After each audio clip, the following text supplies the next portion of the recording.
Savez-vous que la guerre d'Algérie est terminée depuis 63 ans? Que la France coloniale l'a perdue, car c'était une guerre criminelle et injuste. Pourquoi cherchez-vous à la raviver? Bien sûr, quand des influenceurs font des appels au meurtre contre des opposants politiques au gouvernement d'Alger, il faut engager les poursuites judiciaires adéquates en France. Mais vous en faites le prétexte à une surenchère insupportable et irresponsable. Vous multipliez les menaces et les provocations contre Alger, comme sur le Sahara occidental, en contradiction avec le droit international.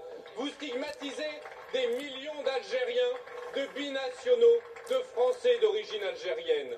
Le vocabulaire arrogant et guerrier que vous employez n'a rien à faire dans les relations internationales. Les pires fantasmes de l'extrême droite que vous alimentez n'ont rien à faire dans le débat public. Vous osez affirmer que l'accord franco-algérien de 68 accorderait un privilège à l'immigration algérienne, c'est un pur mensonge.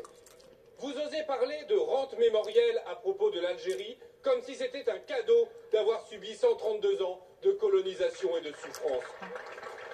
Les belles heures de la colonisation, comme ose le dire votre ministre de l'Intérieur, c'est révoltant. En réalité, c'est l'algérophobie qui est votre rente politique. Vous soufflez sur les braises des haines passées. Vous attisez la xénophobie, l'islamophobie et le racisme dans l'espoir d'exciter l'opinion publique et de masquer vos échecs.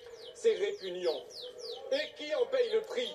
La France, que vous discréditez, isolez et abaissez. Les peuples français et algériens que vous fracturez et opposez. La paix civile que vous menacez.